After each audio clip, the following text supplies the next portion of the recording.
स्थिरं मनः।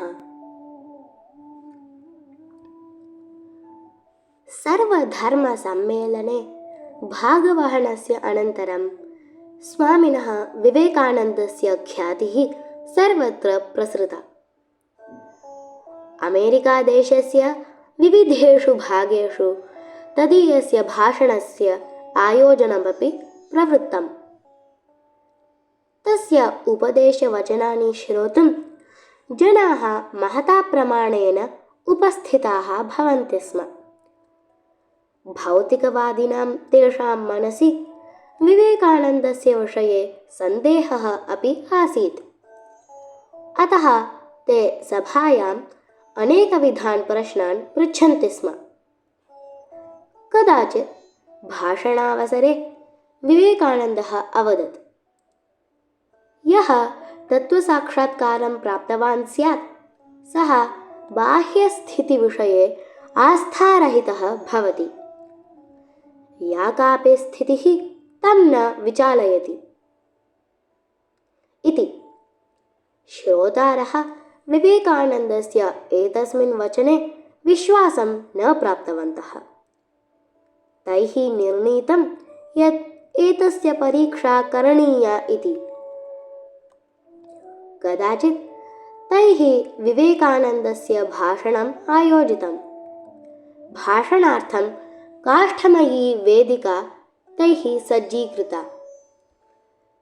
सा उन्नता अधोभागे रिक्ता च आसीत्। तस्याः उपरि आसनादिकं संस्थापितम्। यथासमयं भाषणम् आरब्धम्।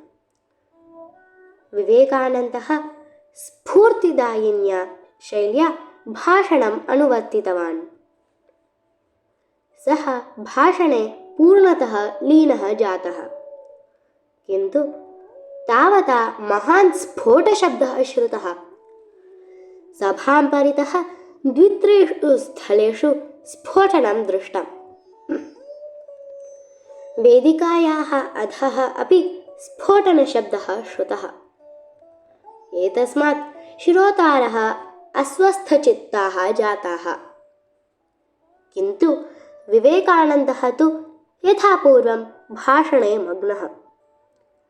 अल्पे एव काले सभायां शान्तता दृष्टा। कार्यक्रमः निर्विघ्नतया परिसमाप्तः च।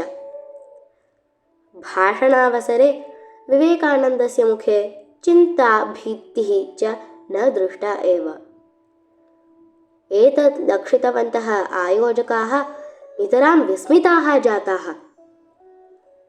कार्यक्रमसमाप्तेः अनन्तरं ते विवेकानन्दं प्रणम्य, भवतः परीक्षणाय अस्माभिः स्फोटनादिकं कारितम्। भवान् तु स्थितप्रज्ञः इव एव आसीत्।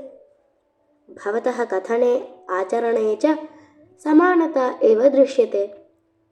अद्य अस्माभिः वास्तविकसाधोः दर्शनं प्राप्तम् इति उक्त्वा क्षमां याचितवन्तः। सर्वं श्रुतवतः अपि विवेकानन्दस्य मुखे सः एव मन्दहासः आसीत्, यश्च सर्वदा तत्र विलसति स्म।